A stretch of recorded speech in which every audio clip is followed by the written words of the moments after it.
Hello, my Aloha tribe, and welcome to the Aloha Perspective. Look, the trust card. I thought I'd go with the Angel Answers deck to start off this Hodgepodge Monday. We're in Hodgepodge Monday. And it is gratitude number 25. Lesson number 25 of gratitude today. One more week and we'll be done, and then I think I'm going to start a self-love series. And that one will be a little bit more fun because they're interactive activities and whatnot, and I think it'll be helpful. I feel like I'm in a better place to actually do this exercise this time. I haven't been in the past when I've tried it before. I actually did a shorter series on this a while ago. Sorry, some of my cards are turned backwards. On Snapchat. So, good morning, older sibling. So let's just pull some of these. Let's see what comes out. That one looks like it wants to. We'll pull 5 and then we'll go right into the lesson of the day. Lesson number 25 of gratitude. So happy Monday, everybody. Rabbit, rabbit, rabbit. So, good luck saying, right, for the first day of the month. We're in August. Ooh, it's hard to believe, right? We're in the second half of the year already. So, I know these cards are coming out a lot differently than I figured they would. So, I don't know. Maybe we won't get 5. There it is. One more. One more for the gold. I know, just what you want to see me doing, right? Shuffling cards. I know. What's happening here? Nothing wants to come out for that 5th card. Come on, you can do it. There we go. All right. So I'm just going to reverse the order in the way that they were pulled. So let's see. There we go. And then, like I said, we'll get to lesson number 25 of gratitude. So card number 1 for guidance. Romance. Okay, don't know if you're waiting for romance, then yay. I'm going to read the book today. Struggling a bit today. Oh, well, I opened up right to it. So, this could be a good card. A very important relationship is about to enter or has recently entered your life. This is the romance you've been waiting for. Like all partnerships, there may be ups and downs, but don't let that deter you or shake your confidence. Have faith that love is coming into your life to stay. Oh, that would be so nice. If your question was about a current relationship, you can expect the parties to become closer to one another. Past disagreements will fade away and trust will grow. All relationships have peaks and valleys. This card indicates an upward movement to a new level of dedication and intimacy. This can include engagement, marriage, or a form of recommitment to one another. So there you go, kids. If you've been waiting for that, ta-da! Here's your sign. I have. I think maybe I'll take this as a sign. I could use a good sign today. This whole weekend, I've just been struggling with my brain. Oh, I know. Finally had an epiphany this morning, so that was nice. Peaceful resolution. So funny I mentioned my epiphany today because I feel like it was the peaceful resolution. And so peaceful resolution. If you were going through something or you have stuff going on and you are wondering how it's going to turn out, you are going to have a peaceful resolution to this situation. So let's see. The challenges you're inquiring about are going to come to an end. Conflict will cease and soon will be replaced with harmony. So far, I am loving these cards. There will be a sense of peace shared by all, even if some only agree to disagree. Disagreements will be resolved in your favor. This includes struggles with employers, legal battles, arbitration, and even strife among family or friends. Be forgiving and understanding with those who may have been in error. Allow peace to come with grace and dignity for everyone. Oh my God, this is the card I needed today. This is the card I needed today. So, so far so good on this reading, eh? Be assertive. Be assertive. Be assertive. I know. Can't help it. Be assertive. If there is something that is happening in your life, it is time to just stand up for yourself, to be assertive, to make sure your voice is heard. A lot of times we just sit back in the shadows and then let everybody dictate to us what we should be thinking. But if you feel strongly about something, let it be known. Good morning, Ladina. So be assertive. Let's read that one. 2 more cards, guys, and then we're going to get to Gratitude lesson number 25 for today. The situation calls for you to take matters into your own hands. You must get clear on your personal feelings and then pursue the fulfillment of your desires with courage and self-confidence. Ask for what you need without watering down your request in order to satisfy others.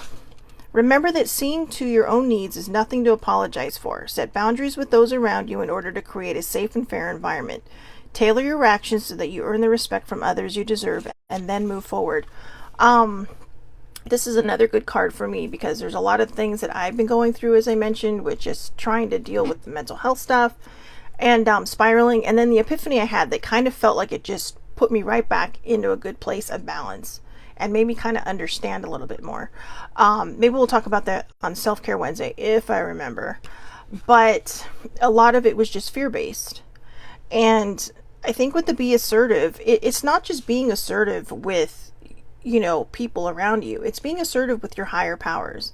We're taught to be afraid of them. We're taught to say, oh, well, I don't deserve this unless I've done this, that, or the other. No, you're allowed to ask. That's what they want. You're not necessarily wishing on them, but what you're doing is you're asking them for their help, and you're being assertive enough to know that you deserve it. If you do not come from a place of desperation when you're asking for something. And I fall into that trap all the time. I do. I sit there and it's like, and then I feel like I'm not worthy or not deserving of something. And when we feel that way, a lot of times things won't come to us because they're trying to teach us to know that we are worthy, that we are deserving of the things that they want to give us. So for your higher power, your source, be assertive. Okay, don't be afraid to ask for what you need or what you want, because you do deserve it. I don't know who needs to hear this, but a year from now. I don't know what that means. This one's not resonating with me, not because it's a year from now, but because the one a couple days ago, a few weeks from now, really kind of did resonate with me. But if there's something that you have going on, or there's something that you're trying to get going, a year from now, I feel like that's a whole separate card. I really do. I feel like that's specific to like a small group of people. And helpful people. A lot of times when we do ask for things, it really does up your karma if you're a helpful person. And it could be to a lot of things, maybe taking care of somebody, maybe taking care of things for somebody, doing things out of the kindness of your heart, just being assertive also in that way. So let's see. Being helpful.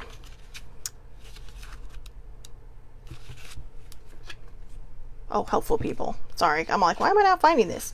Helpful people. This card indicates that it's time to expand your circle of friends, or you may find yourself needing to do some professional networking. Make time to branch out in order to create the personal or career connections necessary to be happy and successful. This card can also indicate that your situation requires the input of those who can assist you in accomplishing the task before you. This may include professionals in fields related to your question or others who work for or around you. It could also include people in your personal life who have experience that would be useful. This card lets you know that someone will be entering your life soon who can help make your dreams come true. I do believe that. I do. When we keep ourselves open to possibilities and we keep that door of opportunity open, and just trust and believe and be assertive with our wants and needs, it really can open doorways, and it can bring the right people into you, because a lot of times what holds them back is just us. It's just us. It's our energy going, yeah, I really want this, but going, nope. So just, be careful with that. When you start to feel yourself worrying or feeling that anxiety, just take a beat and just breathe. And breathe in the positive. Exhale the negative, breathe in the positive. All right, so lesson number 25 of gratitude. All that we behold is full of blessings. William Wordsworth, right? Wordsworth. That's his last name, Wordsworth. And it's the shortest, probably, of all the quotes we have out of these 28 lessons. All that we behold is full of blessings. I actually read this earlier. And then I told sibling and I said, I'm not feeling this one today. I really don't want to do the perspective day because I'm not feeling it. I'm not feeling a life filled with blessings. And maybe that's time for me to share now what I was going to share on Wednesday. I have been struggling, and it's not anything new. It's not anything my brain hasn't gone through. But I have been struggling and I haven't been able to figure out why. I kind of kept to myself when it came to these feelings. I did try to reach out, but never got responses. So, which isn't really my way of reaching out. I just kind of hint at things and then hope people get it. But older sibling and I were talking this morning, and we just randomly got onto the subject of oh god, I cannot think of what it's called. I want to say okay, so this is a potential trigger alert, okay, but assisted suicide. All right, and no other reason than I told her, I said, sometimes I'm having these feelings where I understand now why some people do take their lives, because you get to a point where you're so tired, you're just tired. It's like you just don't want to deal with anything anymore. You don't have the capacity to deal with anything anymore. But it's like I told her, I said, I took that option off the table years ago. When my friend passed away from this, I knew my mental health was in a bad place at the time. And that really kind of tipped the scales on me. And I knew I had to put some kind of doorstop in front of me. And so I made a promise to older sibling and younger sibling, baby sibling. And I told them both, I promise you this will not be an option.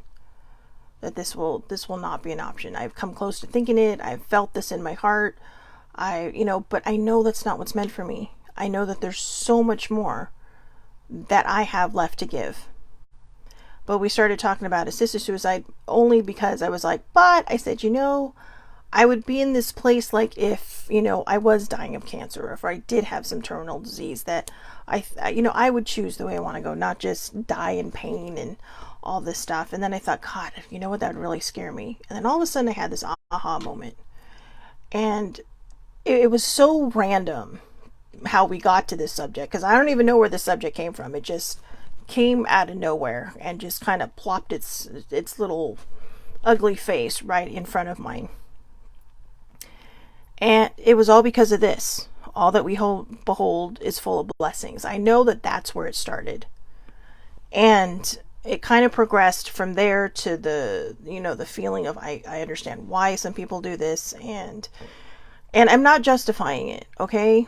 But it's a very personal choice. So I also don't think that when somebody does attempt or, successfully, I mean, not necessarily successful to us because we miss them when they're gone, but when people do attempt these things, that it's a very personal choice. And I don't judge them, because I figure it's got to be pretty gnarly in their head for them to choose this option, and I don't think we should judge them either, because it is a personal choice, and it's a scary choice. And when I lost my friend to this, my coworker, I was heartbroken, but I was also beside myself because I had been in that state of mind, and it snapped me right out of it. I was kind of like, oh my God, so this is what it's like on the other side, on the other end of this feeling. And then, like I said, we moved into all these different subjects very quickly.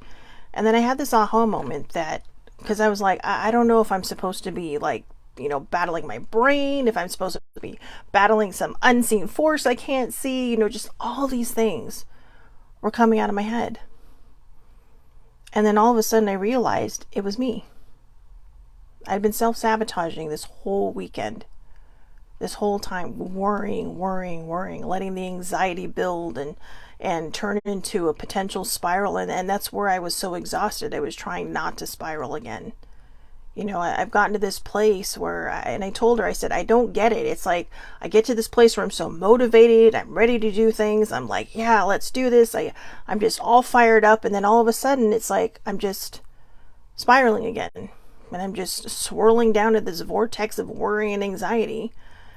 And as I said that, that's when I shifted into the whole if I had cancer, la la. And then I told her, I said, I don't know though if I could do it. I'd be so afraid. And she's all, you know, the one thing we should not fear in life is death. And I used to, when I was younger, I used to not be afraid. I figured I had heart surgery, you know, God saved me for a reason.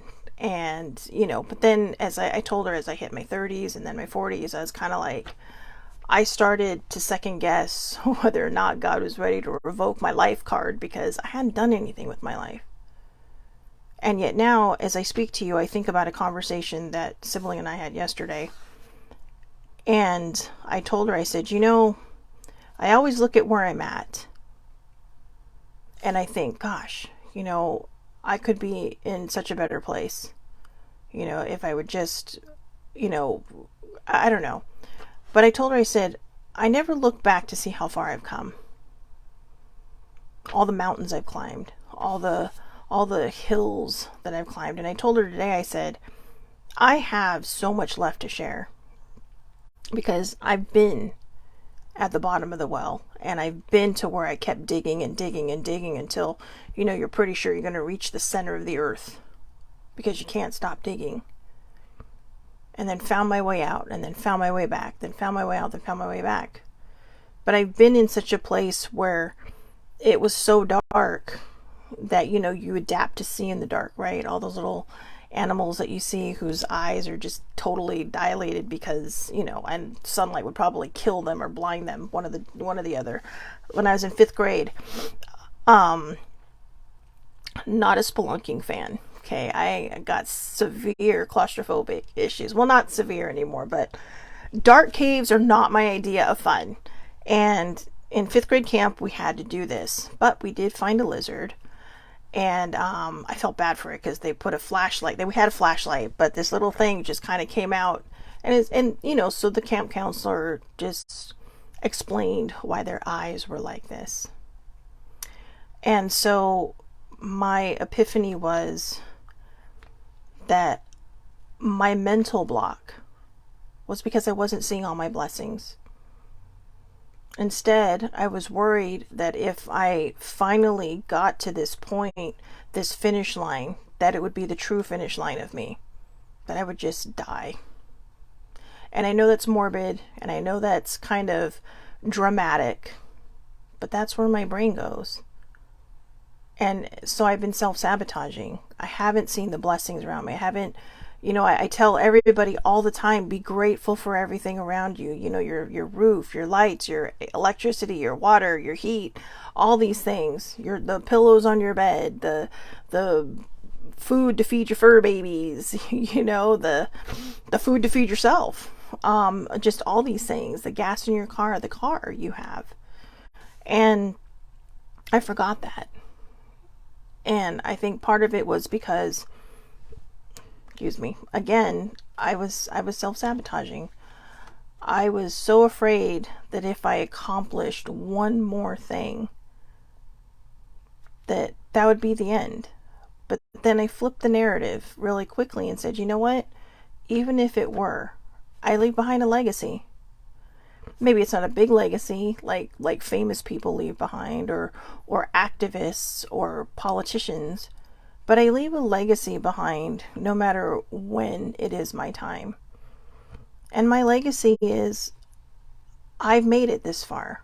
I have videos across the board that show how far I've come. In just 2 years since I started the Aloha Perspective, which used to be called the Daily Vibe, I've changed. I mean, even the name of my show has changed. And funny enough, I've been trying to figure out for the longest time when the name change happened. Turns out it was on Sissy's birthday / my nephew's birthday, November 8th. And, you know, now that I think about it, because I think in metaphors, it kind of makes sense that I just found that yesterday.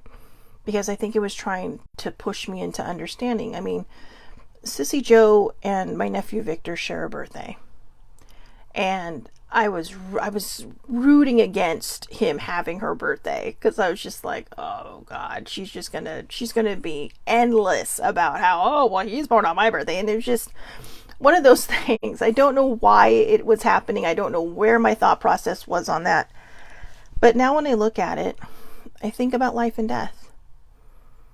And it's, again, it's not meant to be morbid, but it's right here in this quote from William Wordsworth in this gratitude. All that we behold is full of blessings. You see, it's hard when my mom's birthday comes around, and I do my best to celebrate her. And I've gotten to the point now where I've kind of surrendered the sadness and the anger and just try to embrace her life for what it was. And I don't pick days when I decide I'm going to be sad. I just let the feelings come, I deal with it, I heal with it, and I move on. And I've done the same with Sissy. But having my nephew's birthday on the same day, it reminds me that life continues on. That we continue on. That life really is full of blessings. See, that day could have just been super sad all the time, but now I have a reason to look at it and go, oh my gosh, here's this young child just starting out in life. And he has so much potential. You know, I mean, he's a love bug. He is just compassionate, empathetic. He's just, there's so much kindness in him, which is odd for a Scorpio. Just kidding. I love my Scorpios. I'm just surrounded by them.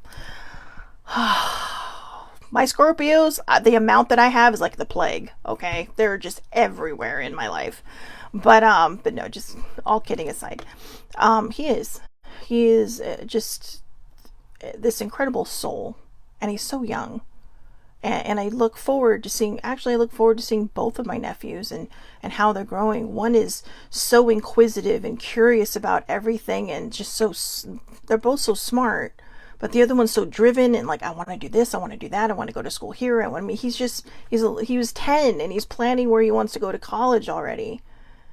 And you know, then in contrast, there's his brother, who's just, he's like a little flower child, just kind of out there doing whatever it is he's doing, right in the rainbow, you know, just like, yeah, I'm just winging it. I'm just going with the flow. And I love it. I love watching both of them grow.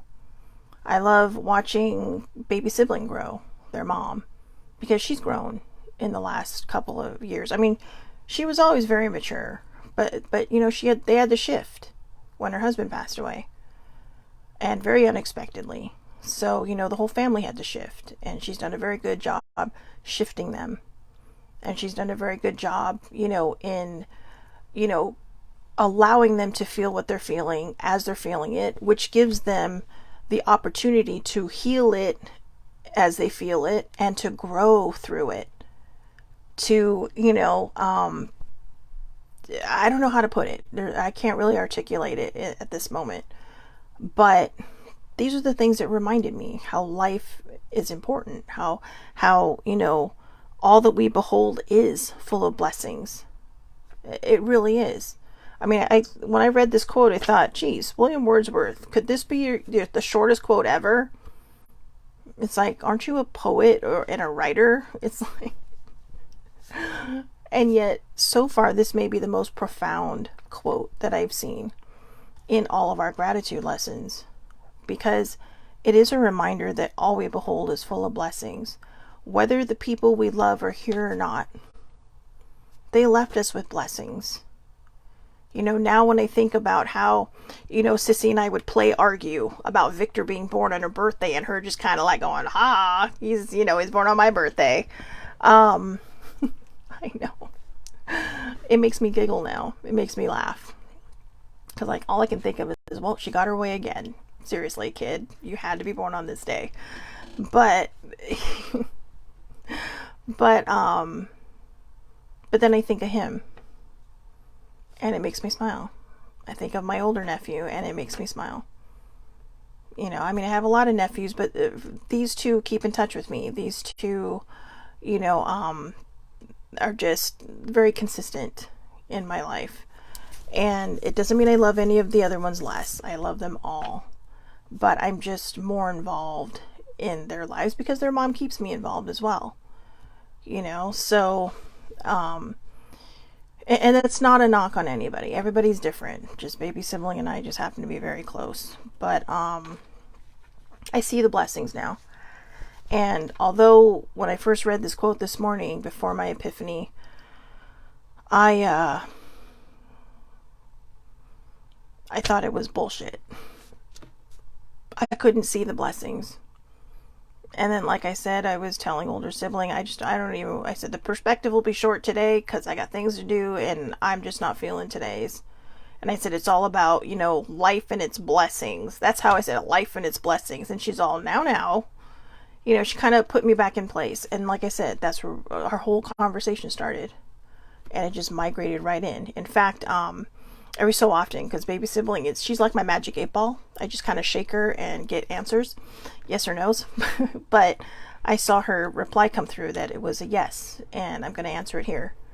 I asked her, my yes or no question was this: was the epiphany I had this morning the biggest obstacle I had to overcome on this journey, and will things start to get better from here? And I got a yes.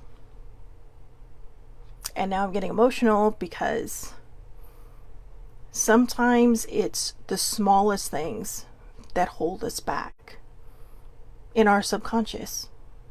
I was so afraid that my higher power was going to give up on me if, see, even she says, funny, I thought you were going to respond here.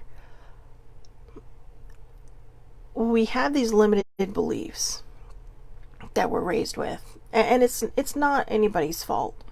We are products of other products, right? We're like a byproduct. But it's up to us when we hit adulthood to decide whether or not we're going to continue to subscribe to ideas that hold us back. I was taught that, you can't ask God for things. God won't, God doesn't, it was kind of like in this one Young Sheldon episode, God doesn't grant wishes. Well, no, but he answers prayers. The universe answers manifestations and intentions. But you have to have the feeling behind it. And I think that's why sometimes people think that God's not listening. Because he's listening if that's your higher power, if that's your source, whoever your source or higher power is, or the universe. They're listening. But if you're not putting the feeling behind it, that vibration of truly feeling like you deserve something, that you are fully blessed, that, all that we behold is full of blessings, it's going to take a while to get to you until you do feel that worthiness. And I think that's where the misconception comes from. The higher powers your higher power wants you to ask them for things. All I ask in return is that you believe you deserve it. That you believe you're worthy of it. And you don't have to be a saint. You don't have to be Mother Teresa or the Pope to get these things. They're examples. Mother Teresa's example. Yeah. Okay, she gave up a comfortable life to live in poverty to help people in the alleys and streets of Calcutta. But that was her choice. That was her way of showing people, look, I'm continually blessed. But other people would sit there and think, oh my God, how can she live this way? Because she chose to. And maybe the reason she chose to and became such a figurehead for more than just Catholics and just kind of to people around the world. People I know that aren't Catholic, who are just, Jewish people, Muslim people, across the board, people that I've known and have met, all know who she is. And they all respect her because she just gave. There was a sister that worked with Father Damien in Molokai on the where they kept all the lepers, and she chose You know, she wasn't assigned there. She chose to go there. I wish, sorry, off the top of my head, I can't think of her name, but I think my higher powers and sources are kind of throwing her in there as an example. You know, out of all the people around her who went there and were assigned there, even Father Damien, you know, caught leprosy. She never did. She never did. And some people would just say, well, she was immune. Okay, yeah, she was immune. But it was also her faith. Because this is what she wanted to do. This is what she was dedicated to doing. She was dedicated to helping people who were being shunned by the world, who were being looked down upon. And she treated them just like Mother Teresa treated other people, with kindness and respect, and empathy and compassion. That's all our higher powers in the universe wants from us. If you want to ask for something, believe that you are worth it. Because here's the thing. In my personal opinion, these two women broke ground in what they did. Because yes, they showed kindness and respect and empathy and compassion to other people. But they also embodied it. They showed themselves that. They showed that they were full of blessings. And I guess that's what I was afraid of. I was afraid that once I you know, figured out all these things and I allowed this door of, you know, opportunity and good things to open, I was just afraid that I wasn't going to be enough for it. That I wasn't going to be worthy enough of it, and I was just going to poof right off this planet. Not by my own doing. And that was my fear. Something so small and minute, right? Something that would seem small and minute to people. It seemed small and minute to me because I thought I'd passed all my fears. I thought I surpassed them all. Even the fear of dying. But I told older sibling, I said, even if I died today, which I won't, but I said, even if I died today, I said, because I stopped and took a moment, I took a beat, and I said, I have come so far. I have videos on here to prove it. I have tons of videos, you know, over a year's worth. 2 years, actually, 2 years worth of videos to show how I've gotten from point A to point B. How I've gone from this complete place of darkness where I started this show just because I needed a place to feel good about myself, where I needed something to remind me that, you know, to raise my vibe. And this journey's been a lot longer than 2 years. But I finally see the finish line. And that was it. I was afraid to cross that finish line because of this small, little, tiny detail of fear. Sorry, guys. I don't know. I don't know what's happening. It's just lint all over my face. But I can keep going in circles. I can keep talking about it. But I think it's time to start doing. Okay, so again, from William Wordsworth, all that we behold is full of blessings. The good, the bad, the beautiful, the ugly, all that stuff. There's blessings in all of it. People will say, well, how can you find the blessing in, you know, someone passing away? I don't, but I do. Do I miss them? Yeah. Do I wish they were still here? All of them. You know, I lost 4 people in a short amount of time. My mom, Sissy, my coworker, my cousin-in-law. And damn it, the last one, we were really breaking ground. I was getting him to talk to me and to just be kind of goofy, be himself around me. You know, make him less shy and nervous around me. You know, and all of a sudden, my baby cousin and her babies were without this person. And I looked around and thought, I'm blessed to still have all the people in my life that I have in my life. But I try to look back and think of these blessings, you know, these bad things as like an awkward kind of blessing, because I can't do anything to bring them back. And being sad about it can't be an option for me anymore. Unless that feeling comes up. Forcing that sadness can't be an option. When the feeling comes, you got to deal with it. Because you don't ever get over someone dying. You learn how to live with it. That's the plain truth. You know, I don't care what anybody tells you. I'm telling you straight up and going on record with it. You never get over it. You learn to live with it. Even when it hurts so bad that you just feel like you can't move. If it ever hurts that bad, take that time for yourself. And for me, I'm grateful to have had people in my life that I miss so much. Because I've had people pass away in my life that were just kind of like, okay, you know, I'm sad and, you know, rest in peace and all this. But these people touched my life. You know, these people added to my life. And I'm better for knowing each and every one of them. And in that, I find the blessings. And like I said, it's not that I want them to be gone. I don't. I want them to be here with all of us, enjoying the lives that they were enjoying before these unfortunate things happened. And like I said, this is how I wrap my head around it. This is the only way I know how to wrap my head around it. But I take away the blessings of having known them. Again, having had them in my life. Having had them add their little seasoning to their little spices into my life.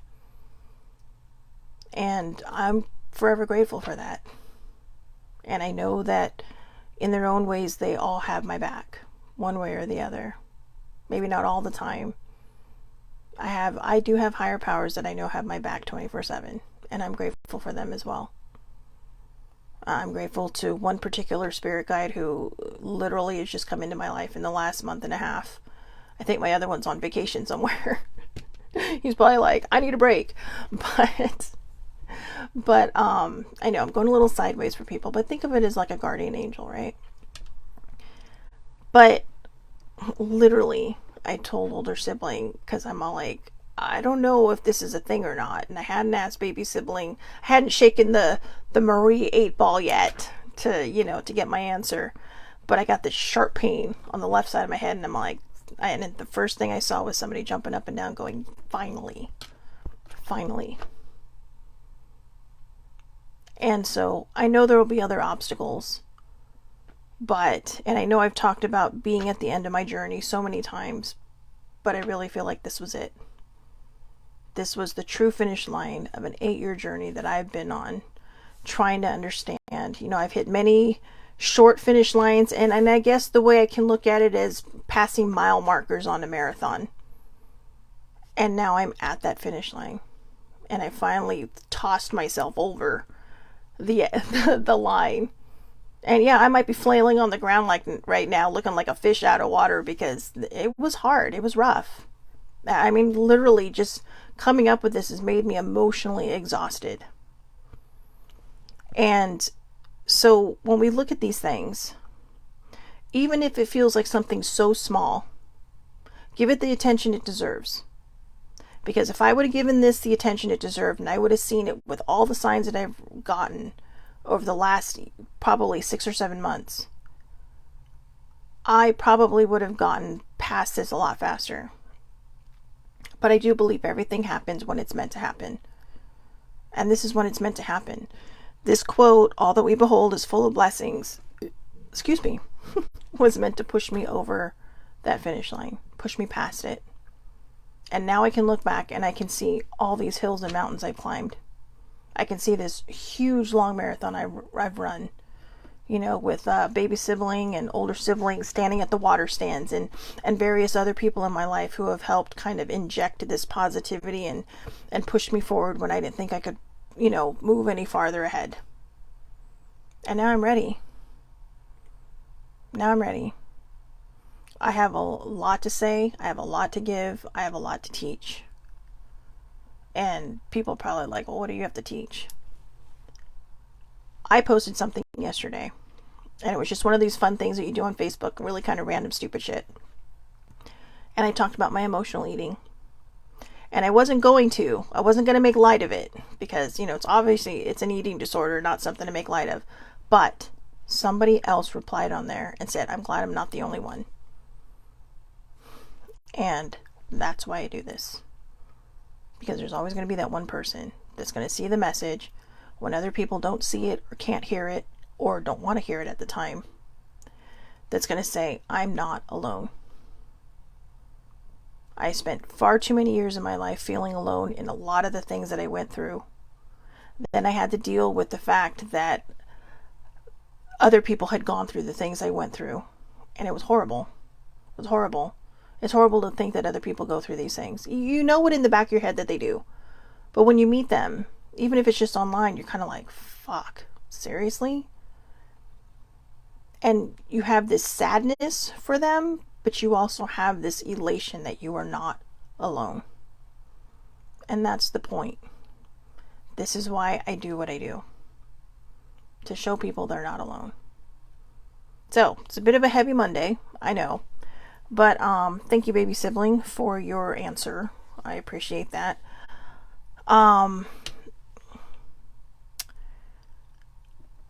Nobody knows what's going to happen from day to day.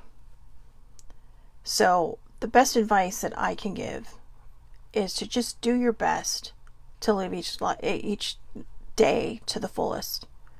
A lot of people say, well, yeah, we already know that, but not all of us grasp it that easily. I'm finally getting it, and I'm nervous about it, but I realize, you know what? When I was 3 years old, I survived a surgery that the doctor literally gave my parents a 50-50 diagnosis. They couldn't guarantee my parents I would come out okay. They couldn't guarantee my parents I would live. They couldn't guarantee my parents that this would be a long-term solution. They just went in there, they did their best.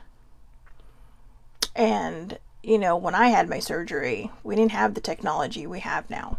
Some of the surgery I go through now, I mean, they can do it while the baby's still in the mom's womb, if it's that dire. But back then they couldn't. I was supposed to be 5 when I had it because they thought my body would be stronger then. But my body was dying. And so they had to make that judgment call to do it at 3. And I used to think that I wasted all this time. But things happened after that. Lots of things happened after that. And I was left trying to balance 2 different personalities. Not that kind of way. I was trying to balance a child of abuse and a child who was just beloved by her parents. You know, and keep that secret so that they would always love me. Not realizing, you know, they always did. They never stopped. But when you're a child and you're groomed that young, you don't realize these things. You don't think about these things. You don't see these things. You just believe this person that you trust over here. And I was left holding that bag for many, many years. And I credit this Twitter community I belong to of CSA survivors that really kind of opened my eyes and helped me through the bigger part of my journey. And I'm still really good friends with a lot of them on there. And I'm still meeting new people every day. And I'm not sharing this so people will feel sorry for me. I'm sharing this because I see it now. All that we behold is full of blessings. I have the gift of gab and the gift of writing. I also have this terrible thing in my past. But I can advocate now. I can share my truth. I can share my honesty. And like I said, I can help that one person out there that may feel alone and no longer does. So, like I said, heavy Monday. I know. But I'm glad we did this because I think it gives us something to go into the week thinking about. Appreciate everything you have every single day. When you start to worry, I've been trying this all weekend. When you start to worry, start to be grateful for everything around you. Anything.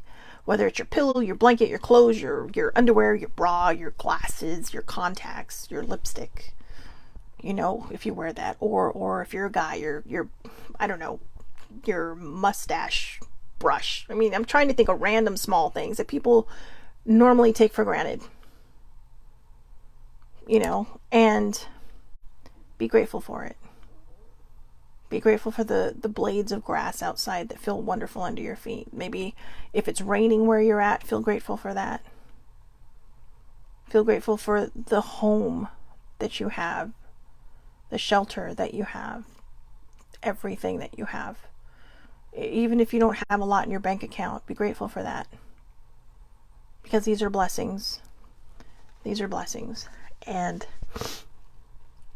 these blessings are ours. And we can build on each and every one of them. So that's your heavy topic for today. Tomorrow's a longer quote, but I think it might be actually a little bit more upbeat. Maybe not. I'm reading it now and it's like, yikes. But anyways, I hope everybody has a wonderful, wonderful day. Thank you so much for hanging in there during this long-winded peek into my life. I have no secrets. My door is always open to anybody that needs an ear. And, even if you don't know me, because I know that we all sometimes need that one person to listen that is just separate from the situation. This is why I actually tell people therapy is a good thing, because it is literally an unbiased person who's trained to help you through these things. And I know therapy is not for everybody. I personally love it, and I miss it, to be honest with you. But I had to get through a lot of things before I knew I would be ready if I ever go back. But the time that I did have in therapy was so intense, but it was nice to have that independent ear to just listen and not judge. I don't say that we all judge one another, but we try to fix things for the people we care about. We try to help them in ways that we thought would help us, when really it's up to that person. All we can do is be there for them. We can be that shoulder. Sometimes that's all somebody needs, is for you to be that shoulder for them. Okay? So, be the shoulder. Be the shoulder. Sometimes you don't have to say anything. Just, okay? So, one last time. Thank you again so much for watching. Tomorrow will be Tuesday Thoughts and gratitude number 26. Gratitude lesson number 26. Hopefully it won't be as heavy as it was today, but I hope I gave you some things to think about and to think on.